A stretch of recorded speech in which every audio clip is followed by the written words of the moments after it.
पूरा साल बच्चे पढ़ाई करते हैं, पूरा साल स्ट्रगल करते हैं, पूरा साल मेहनत करते हैं, but they fail.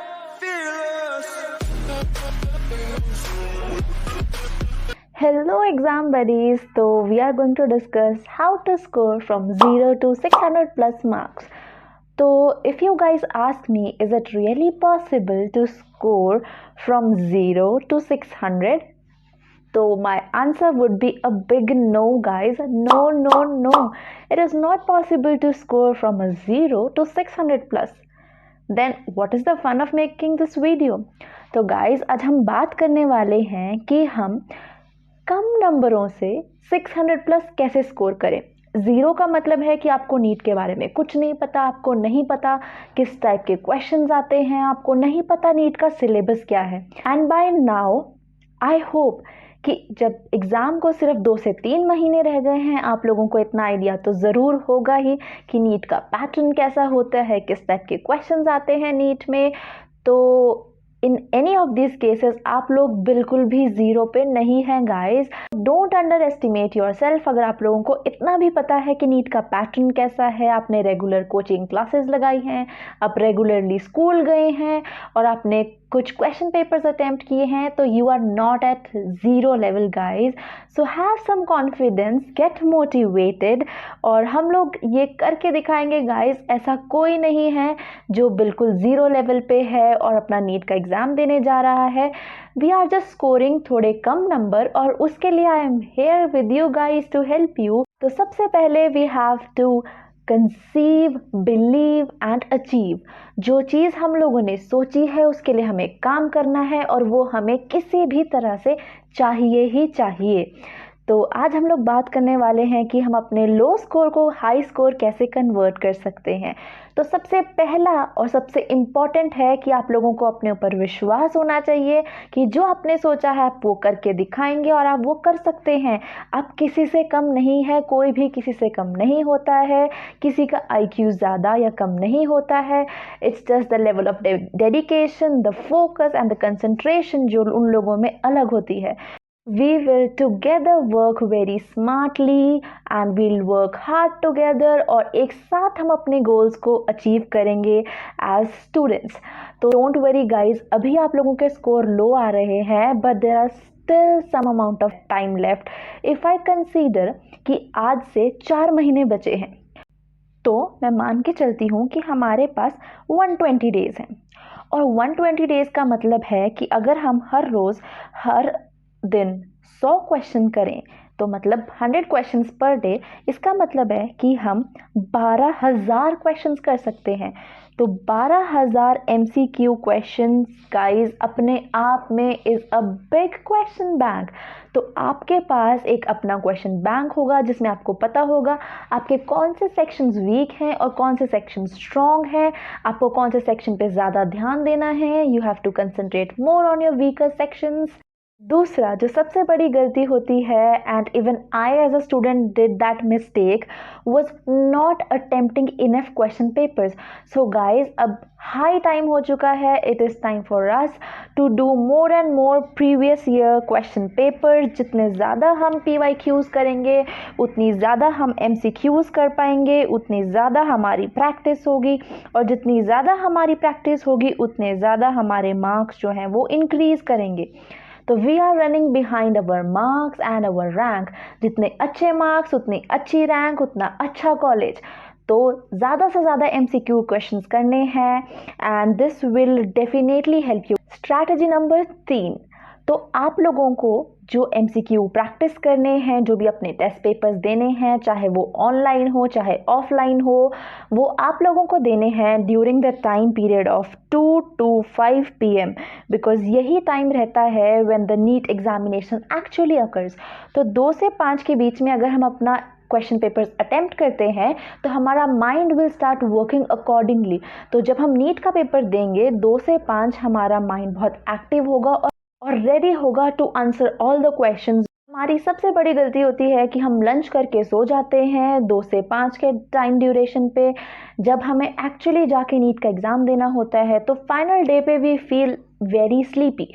So you have to change this habit of sleeping after lunch so that on the final day you can actually do the questions very actively. Now the strategy number 4. मुझे पता है कि maximum बच्चों का अभी भी syllabus complete नहीं हुआ है, and guys you are not the only one जिनका सिलेबस कंप्लीट नहीं हुआ है. देयर आर मैनी स्टूडेंट्स जिनका सिलेबस अभी तक भी कंप्लीट नहीं हुआ है. So don't worry, don't panic out. अब आप लोगों को सिलेबस पे अपना ध्यान बिल्कुल भी नहीं देना है. Now the strategy is going to change. अब आप लोगों को क्या करना है, आपको पेपर्स करने हैं, क्वेश्चन पेपर्स अटेम्प्ट करने हैं, और उसके बाद आप लोगों को जो अपनी तैयारी करनी है अकॉर्डिंग टू उसका सिलेबस करनी है. तो आप कोई भी क्वेश्चन पेपर्स उठा लीजिए प्रीवियस ईयर के, चाहे अपने कोचिंग के या अपने कोचिंग के पहले किसी सिलेबस के. होल सिलेबस वाले टेस्ट पेपर आप उठा सकते हैं. तो आप सेक्शन वाइज सिलेबस को अटेम्प्ट करेंगे, और जो भी सिलेबस होगा, चाहे आपके अगर कोचिंग में भी टेस्ट चल रहे हैं then it is well and good, आपको उन क्वेश्चन पेपर के हिसाब से अपना सिलेबस प्रिपेयर करना है. नाउ द क्वेश्चन कम्स कि हमारा सिलेबस तो कंप्लीट ही नहीं होता है. इट्स टोटली फाइन गाइस, सबका सिलेबस कंप्लीट नहीं होता है. अल्टीमेटली आपके 1 से 2 चैप्टर रह ही जाएंगे हर बार जब भी आप अपने सिलेबस की प्रिपरेशन करेंगे. So you don't have to worry, you don't have to panic about that.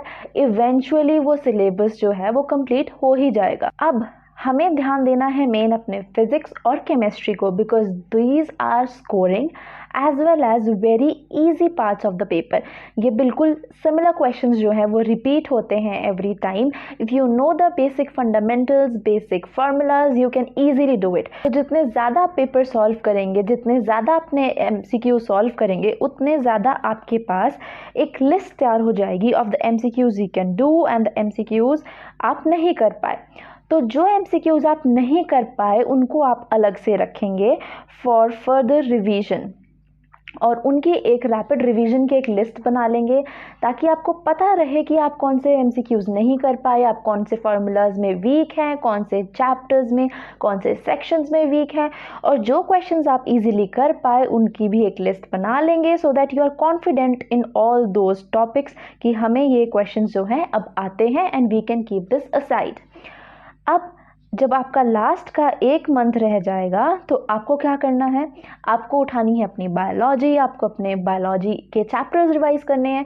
Because जितना रिसेंट आप बायोलॉजी पढ़ेंगे उतना अच्छे से आपको याद रहेगा. आई होप कि एक बार बायोलॉजी आप सभी ने कंप्लीट कर ली होगी. अगर नहीं भी कंप्लीट करी है my friends, then 1 month is more than enough for completing the biology of class 11th and class 12th. तो 2 वीक्स के अंदर अंदर आप उसके सारे chapters according to the test syllabus, जो भी आप टेस्ट उठाते हैं उसके सिलेबस के अकॉर्डिंग आपको बायोलॉजी के चैप्टर्स पढ़ने हैं, रिवाइज करने हैं, and within 1 month we are going to complete our bio.